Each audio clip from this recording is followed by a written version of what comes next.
Il y a une jeune dame qui m'a abordé par rapport à un sujet que elle a connu son mari, ça a duré. Maintenant, dans copinage, le monsieur habitait chez ses parents, c'est-à-dire dans la maison familiale. Il a promis à la fille que personne ne va les déranger dans la maison familiale.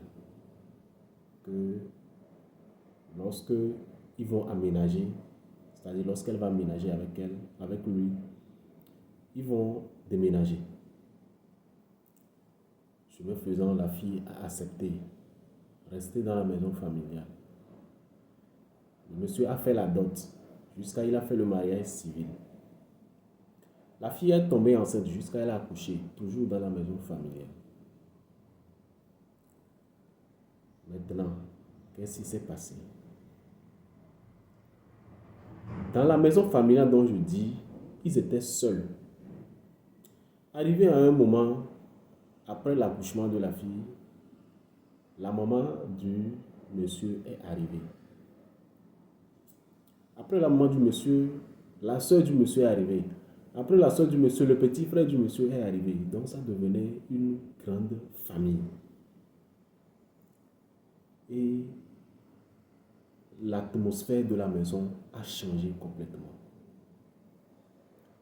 On ne donne même plus la parole à la fille de parler. Quand elle parle, personne n'écoute. Personne ne la laisse même parler. Son mari hausse le ton sur elle. Il la gronde devant ses parents, devant ses frères et sœurs. Il la gronde. Et elle m'a abordé qu'elle ne sait plus quoi faire. Qu'est-ce que j'ai à la dire? Quel est mon conseil pour elle? D'abord, j'aimerais dire beaucoup de courage à toutes nos sœurs qui traversent ces situations pareilles. Ce n'est pas facile. Et j'aimerais dire à tous mes frères qui promettent le meilleur à leurs femmes et en un rien de temps, ils les font subir le pire. J'ai dit dans une précédente vidéo qu'avant de te marier, il faut être prêt. Si tu n'es pas prêt, ce n'est pas forcé de te marier pour faire souffrir l'enfant de quelqu'un. Imagine si c'était ton enfant qu'on faisait ça. Est-ce que ça va te plaire?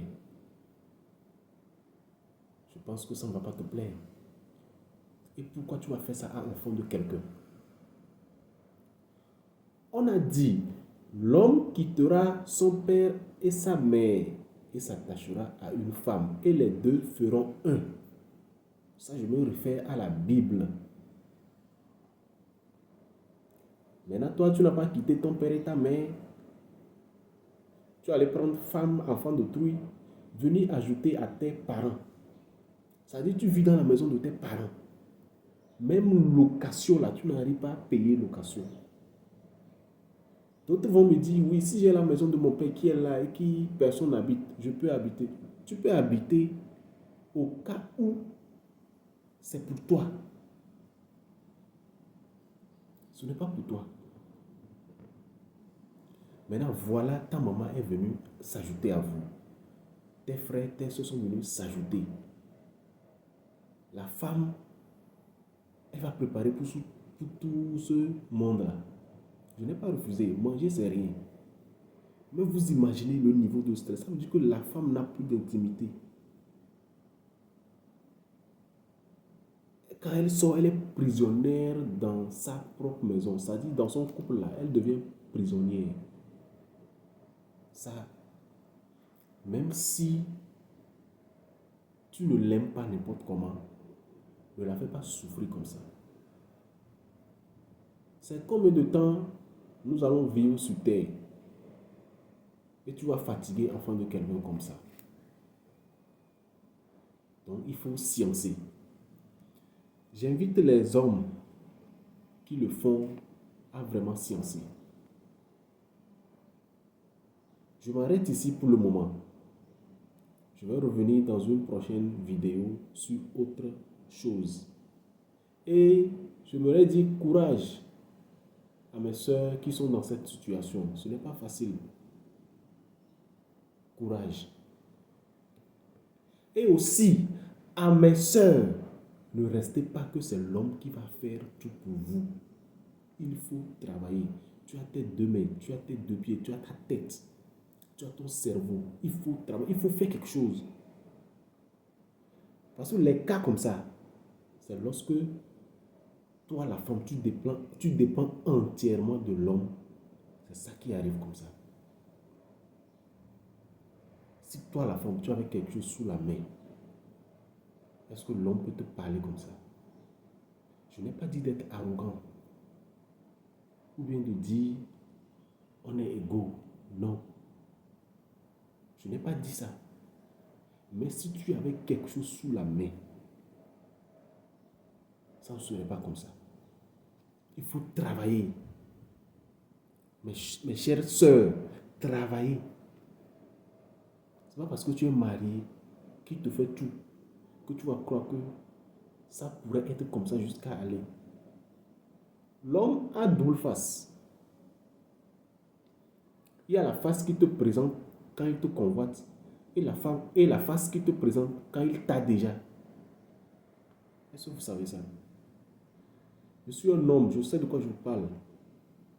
Quand l'homme te convoite, il est prêt à tout. Je dis bien, il est prêt à tout pour t'avoir. Le jour où il t'a et il voit que tu es devenu maintenant pour lui, il te montre maintenant la seconde phase de sa face. C'est comme ça. Et c'est pareil aussi pour les femmes. C'est pareil. Lorsque une femme cherche quelque chose, elle joue l'agneau. Lorsqu'elle a, elle devient une lionne. Donc c'est dans les deux cas. Mais je vous invite, mes chères sœurs, travaillez de vos mains. C'est très important. La vie de couple, c'est toute une école qui ne finit jamais. Donc, en bon attendeur, j'espère que ma soeur qui m'a posé cette question, de la conseiller, j'espère que tu as tiré au moins quelque chose dedans. S'il t'insulte, s'il te parle mal, il ne faut pas répondre. Sinon, ça risque de s'enflammer. Quand un homme commence par te violenter, te parler mal, il faut savoir qu'il a mis le pied sur quelque chose. Il y a quelque chose qui est dehors. C'est ça. Garde ton sang-froid. C'est une tempête, ça va passer. Quand vous êtes marié, on vous a dit c'est pour le meilleur, pour le pire. Donc il faut supporter. De toute façon, donc tu as déjà supporté jusqu'à arriver. Tu vas supporter. Et il faut beaucoup prier aussi. Il faut prier. Fais comme si tout dépendait de Dieu. Mais il faut agir comme si tout dépendait de toi. C'est comme ça. Et ça va aller. Beaucoup de courage à mes soeurs. Et j'invite mes frères à plus de... Comment je vais dire ça? Ils n'ont qu'à vraiment écouter leur femme. Qu'est-ce que tu la disais au début de votre relation? Pourquoi maintenant tu ne la dis plus ça? Et ça a changé. Est-ce que c'est elle? Est-ce que c'est toi? Si c'est elle, est-ce que tu l'as appelée? Ma femme, viens, on va parler. Il y a quelque chose qui ne va pas. On va parler. Est-ce que tu l'as appelée? Est-ce que vous dialoguez dans votre relation? Si vous ne le faites pas, c'est dangereux. C'est le manque de communication qui détruit les foyers. Il faut dialoguer entre vous. C'est très important. D'ici là, prenez bien soin de vous, mesdames. Messieurs, prenez bien soin de vous également, parce que la vie est précieuse. À mon entendeur, God bless.